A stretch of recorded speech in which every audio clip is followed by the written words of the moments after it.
Senior journalist Kommineni arrest చేశారో ఆ మాటల మంటలు ఇంకా చెలరేగుతూనే ఉన్నాయి. వైఎస్ఆర్సీపీ నేతలు అంబటవనియండి, సజ్జల గారు అవనియండి, వీళ్ళు మాట్లాడే మాటలను కూడా అమరావతి మహిళా రైతులు తప్పుపడుతున్నారు. వీళ్ళని కూడా అరెస్టులు చేయాలి, వాళ్ళ మీద కూడా కేసులు పెట్టాలని మాట్లాడే పరిస్థితి. భారతి గారు బహిరంగంగా క్షమాపణ చెప్పి తీరాలి అని మాట్లాడుతున్నాడు. సజ్జల గారు ఏం మాట్లాడారు ఒకసారి విందాం. బయట ప్లే చేయండి అమ్మా. సజ్జల గారిది గుర్తించిన జగన్మోహన్ రెడ్డి గారు ఆయన అవమానిస్తారా? ఆయన ఛానల్ అవమానిస్తారా? మీ కడుపు మంటంతా ఒక తప్పుడు దీని మీద చేసుకొని మీ అక్కసంతా అసహ్యకరమైన రీతిలో ఫోటోలు తెచ్చి బయట వేసి చెప్పులతో కొట్టడాలు, అసలు దాన్ని ఏమంటాం, పిశాచాలు కూడా ఇట్లా చేయము, రాక్షసులు అనలేము. ఇవంతా సంకర ఇది ఉన్నట్టుంది. ఇవన్నీ కలిస్తే తయారైన తెగ ఏదో ఒకటి ఉన్నట్టుంది. ఆ తెగ పూనుకుంటే మాత్రమే ఇట్లా చేయగలదు. వాళ్ళ సిద్ధాంతం ఏంటంటే అరాచకము, ఆటవికత్వం, ఓ మాఫియా తత్వం, వీటిలో వాళ్ళ దోపిడీ సాగించుకోవడం, దాన్ని కవర్ చేసుకోవడానికి తప్పుడు కేసులు ఇచ్చి పెట్టడం. మహిళలు మన ఇంటికి కేంద్ర బిందువుగా గుర్తించిన జగన్మోహన్ రెడ్డి గారు ఆయన అవమానిస్తారా? ఆయన ఓకే సార్, ఇది సార్ సజ్జల గారు అన్న దాన్ని కూడా అమరావతి మహిళా రైతులు తప్పు పడుతున్నారు. ఏదో సంకర దానికి సంబంధించిన రాక్షసులు, దెయ్యాలు ఇలా చేస్తారు అని అంటే ఏం దాని మీద మాటలు రోజు అనుకుంటారు. పట్ల దాని మీద నేను వ్యాఖ్యానం చేంజ్ చేయాలనేది ఏముంటుంది? దాని మీద వ్యాఖ్యానమే ఉంటుంది. దానివల్ల కామెంట్ ఉంటారు, దాన్ని వ్యతిరేకించే వాళ్ళు ఉంటారు. రోజు రాజకీయాల్లో జరిగేదే కదా. ఓకే, అంటే కృష్ణరాజుని అరెస్ట్ చేయాలి తప్ప కొమ్మినేని గారిని ఏ రకంగా అరెస్ట్ చేస్తారు? అక్కడ యాంకర్ చేసిన తప్పు ఏంటని చెప్పి వాళ్ళు ప్రధానంగా మాట్లాడుతున్నారు. అంటే ఇప్పుడు అరెస్ట్ అయ్యారు కనుక ఈ ప్రశ్న కోర్టులో తేలాలి, టీవీ స్టూడియోలో తేలే ప్రశ్న కాదు. అరెస్ట్ కాకముందు వేరే విషయం, కానీ ఇప్పుడు కేసు పెట్టబడింది, అరెస్ట్ కూడా అయ్యారు కనుక అరెస్ట్ తేలాల్సింది కోర్టులో. సో కోర్టులో ఏమి తేలుతుంది? ఇప్పుడు ఇందులో యాంకర్ మొదలు అసలు కృష్ణరాజు అన్న మాట తప్పనిసరిగా అభ్యంతరకరం, అనుమానమే లేదు. నేను దానిపైన వివరంగా ఇప్పటికే మాట్లాడాను కూడా ఇక్కడే. సో ఎందుకంటే అమరావతి పైన ఆ రకమైన పదజాలాన్ని ఉపయోగించి అమరావతి ప్రతిష్టను దెబ్బతీసే విధంగా మాట్లాడడం ఎట్టి పరిస్థితుల్లో సభ్య సమాజం అంగీకరించదు. అందుకే సాక్షి యాజమాన్యం కూడా చివరకు దాన్ని ఖండించాల్సి వచ్చింది, డిజోన్ చేసుకోవాల్సి వచ్చింది. సో అందువల్ల నోబడీ కెన్ ఏ నాగరిక సమాజంలో ఎవరు కూడా ఆ వ్యాఖ్యల్ని అనుమతించరు, సమర్థించరు. ఇందులో భిన్నాభిప్రాయం లేదు, రెండో అభిప్రాయం లేదు. ఎందుకంటే ఒక భాషను, ఒక ప్రాంతాన్ని, ఒక రాష్ట్రాన్ని, ఒక జాతిని ఎప్పుడూ అవమానించకూడదు. అందులో అసలు అది ఫ్యాక్చువల్లీ కూడా కరెక్ట్ కాదు. సో అమరావతి దేశవ్యాప్తంగా జరిగిన ఒక పబ్లిక్ హెల్త్ స్టడీని ఆధారంగా చేసుకొని అమరావతిపై అలాంటి అభాండాలు వేయడం అర్థరహితము, అభ్యంతరకరము, ఎట్టి పరిస్థితుల్లో దాన్ని అంగీకరించేది లేదు. కానీ ఇది కోర్టులో ఎంత నిలుస్తుంది, ఏ స్థాయిలో శిక్షలు పడతాయి అనేది లీగల్ ప్రక్రియ అది. సో భావప్రజ్ఞ స్వేచ్ఛకుండే పరిమితులు ఏంటి? ఈ మధ్య కాలంలో కోర్టులు కూడా భావప్రజ్ఞ స్వేచ్ఛ కన్నా భావోద్వేగాలకు ఎక్కువ ప్రాధాన్యత కూడా ఇస్తున్నారు. ఇప్పుడు కమల్ హాసన్ కేసులో మనం కోర్టు వ్యాఖ్యానించింది చూసాం. అందువల్ల దీనికి ఈ స్థాయిలో మాట్లాడడం డెఫినెట్గా ఆర్టికల్ 19(1)A భావప్రజ్ఞ స్వేచ్ఛ ఇస్తుంది. కానీ అదే సమయంలో ఆర్టికల్ 19(2) సహేతుక ఆంక్షలు కూడా పెట్టేలా ఎలో చేస్తుంది. మొరాలిటీ, డీసెన్సీ అనేది దానికి ఒక పరిమితి. సో అందువల్ల ఈ అమరావతి పైన వచ్చినటువంటి వ్యాఖ్య మొరాలిటీ, డీసెన్సీ పరిధుల్ని క్లియర్గా ఉల్లంఘించింది. అందువల్ల అదొక డైమెన్షన్. ఇక తర్వాత యాంకర్ పాత్ర ఏంటి? మాట దొర్లింది అని సమర్థించుకునే ప్రయత్నం చేస్తున్నారు. కానీ మనకు చూస్తే అర్థమైంది అది దొర్లిన మాట కాదు, కాన్షియస్గానే అన్నమాట, అనుమానమే లేదు అది. తర్వాత యాంకర్ పాత్ర ఏంటి? యాంకర్ ప్రొవోక్ చేశాడా? యాంకర్ ఆపాల్సి ఉండేనా? డెఫినెట్గా యాంకర్ ఆపాల్సి ఉండే. ఎందుకంటే ఆ స్థాయిలో మాట్లాడినప్పుడు నేను గతంలో కూడా ఆయన కొమ్మినేని డిబేట్లో చాలాసార్లు ఆపిన సందర్భాలు కూడా ఉన్నాయి. మరి కారణం ఏదైనా ఈ విషయంలో ప్రొయాక్టివ్గా రియాక్ట్ అయి ఆపలేకపోయాడు, ఆపలేదన్నది నిజం. సో దీని ఆపకపోవడం లీగల్గా ఎంత మేరకు నేరము, శిక్షార్హమా, భారత న్యాయ సంహిత ప్రకారము ఏ కేసు ఏ సెక్షన్స్ వర్తిస్తాయి? ఒక టీవీ చర్చలో ఒక యాంకరు, ఒక మోడరేటరు గెస్టును నియంత్రించడంలో విఫలమైతే, గెస్టును నియంత్రించకపోతే స్పాట్ మీద ఏ కారణమైనా కానీ ఆయనకు ఆ గెస్ట్ వ్యాఖ్యలు నచ్చకపోయినా స్పాట్ మీద ఆయనకు ఆ షార్ప్గా రియాక్ట్ కాకపోయినా ఇది ఎంత మేరకు నేరం అవుతుంది, ఎంత మేరకు శిక్షకు చట్టం అనుమతిస్తుంది అనేది కోర్టులో తేలుతుంది. That is the legal process. So మనం ఇక్కడ కూర్చొని ఇప్పుడు దానిపైన జడ్జిమెంట్లు ఇవ్వాల్సిన అవసరం లేదు. Let's leave it to it anchor part ఎంత ఉంటుంది అని. బట్ కొమ్మినేని కాస్త ప్రొయాక్టివ్గా ఆ వ్యాఖ్య చేస్తున్న గెస్ట్ను ఆపాల్సి ఉండే అనే దాంట్లో డిస్ప్యూట్ ఏమీ లేదు.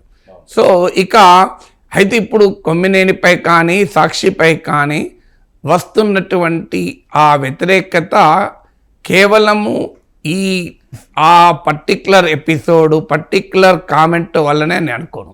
దానికో లార్జర్ కాంటెక్స్ట్ ఉంది. ఎందుకంటే అమరావతి చుట్టూ పొలిటికల్ పోలరైజేషన్ జరిగింది. తెలుగుదేశం అనుకూల టీవీ ఛానళ్ళు అమరావతికి అనుకూలంగా వందల డిబేట్లు నడిపారు. వందల డిబేట్లు. సాక్షి టీవీ అమరావతికి వ్యతిరేకంగా వందల డిబేట్లు నడిపాయి. అమరావతే కాదు, తెలుగులో టీవీ ఛానల్స్, న్యూస్ పేపర్స్ స్పష్టంగా టీడీపీ వైసీపీ శిబిరాలుగా నిట్ట నిలువున చీలిపోయాయి. మేము స్వతంత్ర న్యూస్ పేపర్స్, స్వతంత్ర ఛానల్స్ అని ఎవరెన్ని చెప్పుకున్నా రియాలిటీ అది. సో దీనివల్ల ఏం జరిగింది, మీరు యాంకర్స్ కూడా పొలిటికల్ ప్లేయర్స్గా మారిపోయారు. యాంకర్స్ ఇండిపెండెంట్గా ఉండి గెస్ట్ నుంచి ఇన్ఫర్మేషన్ ఎలిసిట్ చేసే పాత్ర కన్నా గెస్ట్ నుంచి కూడా తమ ఛానల్ ఎజెండాకు అనుగుణంగా డిబేట్లను డిస్కషన్ నడుపుతున్న తీరు మనం దేశవ్యాప్తంగా చూస్తున్నాం. ఇదేం తెలుగులో కాదు. మీరు అర్నబ్ గోస్వామి డిబేట్లు చూసినా, రాహుల్ శివశంకర్ డిబేట్లు చూసినా, ముఖ్యంగా హిందీ ఛానల్ డిబేట్లు చూసినా యాంకర్స్ నిర్వహించే పాత్ర మనకు అర్థమవుతుంది. చాలా విరులెంట్ పాత్ర నిర్వహిస్తుంటారు. సో ఇది జర్నలిజంలో అదొక ట్రెండ్. ఆ ట్రెండ్ తెలుగులో కూడా పతాక స్థాయికి చేరింది. Anchor, guest, political party spokes person, ఈ మూడింటి మధ్య తేడా చాలా సందర్భాల్లో బ్లర్ అయిపోయింది. యాంకరు, గెస్టు, పార్టీ స్పోక్స్ పర్సన్లు దాదాపు ఒకే వాయిస్ చెప్తున్నా కలిసి కాంప్లిమెంట్ చేసుకుంటున్న సందర్భాలు కూడా టీవీ డిబేట్లో చూస్తున్నాం. ఇది భరించలేకనే నాలాంటి వాడు డిబేట్లకు దూరమై కొన్ని ఏళ్ళైంది. ఇప్పటికీ నేను డిబేట్లకు పోవడమే మానేశాను. ఎందుకంటే టీవీ డిబేట్లు ఒక ఇండిపెండెంట్ డిబేట్లుగా లేవు. సో అందువల్ల నేను 1-to-1 నేను ఒక్కరినే ఉండి మాట్లాడేదానికి తప్ప 3-4 ఉండే డిబేట్లకు ఒకప్పుడు ప్రతిరోజు వెళ్ళేవాడిని. ఇప్పుడు టోటల్గా మానేశాను. ఎందుకంటే ఆ డిబేట్ల స్వభావమే మారిపోయింది. ఇలా మారిపోయినప్పుడు ఏమవుతుందంటే రాజకీయ పార్టీలు కూడా అలాగే మారిపోయాయి. ఇప్పుడు యాంకర్ పాత్ర ఇందులో ఏమిటి, యాంకర్ సంబంధం ఏంటి, యాంకర్ని ఎలా శిక్షిస్తారనేది ఇప్పుడు కొమ్మినేని విషయంలో వైసీపీ అడుగుతోంది. సిమిలర్ క్వశ్చన్ టీడీపీ అడిగింది గతంలో. టీవీ5 మూర్తి, టీవీ5 సాంబశివరావుల పైన కేసులు పెట్టిన రోజు అప్పుడు టీడీపీ వాళ్ళు ఇదే ప్రశ్న అడిగారు. ప్రశ్న ఒకటే, యాంకర్ పాత్ర ఏముంటుంది అని. అప్పుడు జగన్ ప్రభుత్వం యాంకర్ల పైన కేసులు పెట్టింది. ఇప్పుడు చంద్రబాబు ప్రభుత్వం యాంకర్ల మీద కేసులు పెడుతుంది. సో ఇందులో తేడా ఏముంది? అప్పుడు తప్పన్న వాళ్ళు ఇప్పుడు రైట్ అంటున్నారు, ఇప్పుడు రైట్ అన్న వాళ్ళు అప్పుడు తప్పు అన్నారు. సో ప్లేయర్స్ మారిపోతున్నారు. తప్పు రైటు అనేది తమ రాజకీయ దృక్పథాలకు ఆధారంగా మాట్లాడుతున్నారు తప్ప న్యాయము, చట్టము, జర్నలిజం ఆధారంగా ఎవరు మాట్లాడతలేరు. సో ఆ ప్రాతిపదిక ఎప్పుడూ పోయింది. ఆ జగన్మోహన్ రెడ్డి అధికారంలో ఉంటే టీవీ5 ఏబిఎన్లను ఆంధ్రప్రదేశ్లో నిషేధించారు. ఇది ప్రజ్ఞా స్వేచ్ఛమైన దాడి, మీడియా స్వేచ్ఛమైన దాడి అని అప్పుడు అన్నారు. ఇప్పుడు చంద్రబాబు నాయుడు అధికారంలో ఉంటే సాక్షి నిషేధిస్తున్నారు. సో అందువల్ల అప్పుడు ఒక ఛానల్ జర్నలిస్టులకు కేసులు అయితే ఇప్పుడు ఇంకో ఛానల్ జర్నలిస్టులకు కేసులు. ఇందులో తేడా ఏమన్నా చెప్పండి నాకు. సో అందువల్ల దీనికి ఇప్పుడు అమరావతి పైన ఆ వ్యాఖ్యతోనే సంబంధం ఉన్నదా అంటే ఆ వ్యాఖ్య కాకపోతే ఇంకో వ్యాఖ్య వస్తుంది. ఇప్పుడు అది ఇష్యూ వచ్చింది. అందువల్ల ఇప్పుడు ఇది ఒక లార్జర్ పొలిటికల్ బ్యాటిల్. ఆ పొలిటికల్ బ్యాటిల్లో మీడియా స్పెక్టేటర్గా, కామెంటేటర్గా కాకుండా భాగస్వామిగా మారిపోయింది తెలుగు సమాజం, ముఖ్యంగా ఆంధ్రప్రదేశ్లో. ఇంకా తెలంగాణలో లేదు కనుక. సో అందువల్ల ఈ స్థాయికి మారిపోయిన తర్వాత ఇంతకన్నా డిఫరెంట్గా ఏముంటుంది. సో అందువల్ల ఒక అవకాశం వచ్చింది కొమ్మినేని అరెస్ట్ చేయడానికి. ఆయన నిర్వహించిన పాత్ర వివాదాస్పదమైంది.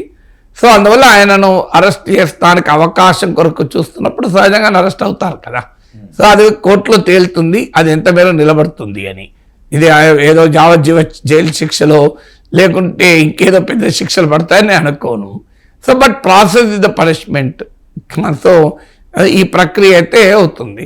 ఇంకేమన్నా ఉంటే పొలిటికల్గా అది రివార్డింగ్ కూడా అయినా ఆశ్చర్యపడాల్సింది లేదు. ఇప్పుడు వైసీపీ శిబిరంలో కొమ్మినేని పట్ల గౌరవం పెరిగి అది ఇంకో స్థాయికి కూడా మారిన ఆశ్చర్యపడాల్సింది లేదు. సో అందువల్ల this is all part of the political game. ఇందులో లీగల్ యాంగిల్ ఉండొచ్చు, బట్ ఏ పొలిటికల్ యాంగిల్ ఎట్లున్నా, లీగల్ యాంగిల్ ఎట్లున్నా, అమరావతి పైన ఆ రకమైన వ్యాఖ్యల్ని సభ్య సమాజం ఖండించాల్సిందే. దీంట్లో ఇఫ్స్ అండ్ బట్స్ అయితే లేవు, అందులో అనుమానం లేదు. ఇక దాని పర్యవసనంగా జరిగే legal political aspects let us see how they evolve. ఇక దీనిపైన ఇప్పుడు కొమ్మినేని టార్గెట్ దాటిపోయింది, ఆ దశ కూడా దాటిపోయింది. ఇప్పుడు కృష్ణరాజు కొమ్మినేనిల టార్గెట్ దశ దాటి ఇప్పుడు జగన్ భారతి వైసీపీ వరకు కూడా వెళ్ళింది. అది ఎక్కడి దాకా ఉంటుంది యాజమాన్యానికి లీగల్గా? ఐ డోంట్ థింక్ అది యాజమాన్యానికి లీగల్గా ఉంటుందా కోర్టులో. నీవు ఆ లైవ్ షోలో గెస్ట్ అలా మాట్లాడుతుంటే మేనేజ్మెంట్ ఏం చేస్తుందని కోర్టు అడుగుతుందా? Will have to see. So live show కూడా కదా, ఈవెన్ రికార్డెడ్ షో కూడా కాదు, మరి అడుగుతారా అనేది లీగల్గా ఎంత మేరకు సాక్షి యాజమాన్యం వైఎస్ఆర్ కాంగ్రెస్ పార్టీ లీగల్గా తప్పుగా దొరుకుతుందా అనేది కోర్టులో తేలుతుంది కదా. ఇప్పుడు కేసు A1గా కృష్ణరాజు, A2గా కొమ్మినేని, A3గా సాక్షి యాజమాన్యాన్ని కూడా పెట్టారు. మరి A4గా వైఎస్ఆర్ కాంగ్రెస్ని పెట్టినో లేదో తెలియదు. సో ఒకవేళ పెడితే కోర్టులో తేలుతుంది. ఒక లైవ్ షోలో ఒక గెస్ట్ మాట్లాడిన దానికి ఒక మీడియా యాజమాన్యం పైన ఏ రకంగా కేసు నిలుస్తుందా అని. ఇక లీగల్గా ఏదన్నా ఏమి చేయాల్సి ఉండే అన్నప్పుడు నా అభిప్రాయం అయితే ఇలాంటివి జరిగినప్పుడు సమర్థించుకోవాల్సిన అవసరం లేదు. ఈవెన్ దానిపైన వివరణ కూడా కాస్త సమర్థించుకునే ధోరణిలో కనిపించింది. అండ్ దీని విషయంలో ఈవెన్ సాక్షి యాజమాన్యం కూడా బహిరంగంగా టీవీ స్క్రీన్ పైకి వచ్చి ఇది తప్పు, నిర్బంధంగా మేము ఖండిస్తున్నాం, సాక్షి మా ఛానల్ యాజమాన్యం దీన్ని అనుమతించదు, ఈ రకమైన చర్చ జరిపినందుకు మేము వారిపైన 3 నెలలో 6 నెలలో ఏడాదో మేము వారిని నిషేధిస్తున్నాం కూడా. సో ఎట్టి పరిస్థితుల్లో దీన్ని అనుమతించము అని ఒక స్ట్రాంగ్ మెసేజ్ సేమ్ డే ఇచ్చుంటే అది వారికి పొలిటికల్గా ఫేస్ సేవింగ్ అనైనా ఉండేది. అన్ఫార్చునేట్లీ అది కాకుండా అఫ్కోర్స్ ఎక్స్ప్లెనేషన్ ఇచ్చారు, మాకేం సంబంధము, మేము గెస్ట్ వ్యాఖ్యలతో యాజమాన్యానికి ఏం సంబంధం ఉంటుంది అని దాన్ని ప్రజెంట్ చేసే క్రమంలో ఒక స్టేట్మెంట్ రూపంలో టీవీలో పేపర్లో వచ్చడం వేరు, యజమానే వచ్చి స్క్రీన్ పైన చెప్పడం వేరు. దీనికి ఉన్న గ్రావిటీ రీత్యా యజమానే స్క్రీన్ పైకి వచ్చి దీన్ని ఎట్టి పరిస్థితుల్లో అంగీకరించము, మేము ఖండిస్తున్నాం, దీన్ని సభ్య సమాజం ఒప్పుకోదు అని కనుక అంటే బెటర్గా ఉండేది. కానీ అలా కాకుండా దీన్ని యొక్క లార్జర్ పొలిటికల్ కాంటెక్స్ట్ ఉన్నమాట నిజం. ఆ లార్జర్ పొలిటికల్ కాంటెక్స్ట్లోనే చూసి ఇప్పుడు ఆ ఎపిసోడ్ అమరావతి పైన అభ్యంతరకర వ్యాఖ్యల్ని అక్కడికే చూసి రియాక్ట్ కావాల్సిందే. దానికి లార్జర్ పొలిటికల్ కాంటెక్స్ట్ ఉన్నమాట నిజం, అనుమానమే లేదు. ఇప్పుడు అది సాక్షి కాక మరో ఛానల్లో, ఒక న్యూట్రల్ ఛానల్లో ఎవరైనా గెస్ట్ ఇలా మాట్లాడుంటే ఇంత వివాదం అయ్యేదా? మనకు కూడా తెలుసు అది. అందువల్ల లార్జర్ పొలిటికల్ కాంటెక్స్ట్ ఉంది. వైఎస్ఆర్ కాంగ్రెస్ నాయకత్వము ఆ లార్జర్ పొలిటికల్ కాంటెక్స్ట్కి రెస్పాండ్ అవుతున్నారు, రెండింటినీ జతకట్టి చూస్తున్నారు. సో ఆ ఎపిసోడ్ను విడగొట్టి చూసి లార్జర్ పొలిటికల్ కాంటెక్స్ట్లో రెస్పాండ్ అవుతున్నారు. ఇప్పుడు సజ్జల మాట్లాడింది కూడా ఆ లార్జర్ పొలిటికల్ కాంటెక్స్ట్ రెస్పాండ్ కావడం. కానీ ఒక తప్పు జరిగినప్పుడు ఆ తప్పుకు ఆ పర్స్పెక్టివ్లో చూడడం అనేది ఒకే అంశమైతే ముందు తప్పును ఖండించాలి కదా స్పష్టంగా. సో ఈ రెండింటిని మిక్స్ చేసే వరకు ఏమవుతుందంటే తప్పును సమర్థించుకుంటున్నారు అనే అభిప్రాయం కలుగుతుంది కదా. సో అందువల్ల it's a matter of how do you respond. ఒక పొరపాటు జరిగింది, తప్పు జరిగింది అనుకున్నప్పుడు ఆ తప్పు జరిగిందని నిర్బంధంగా చెప్పడం వల్ల గౌరవం పెరుగుతుంది తప్ప తగ్గదు కదా.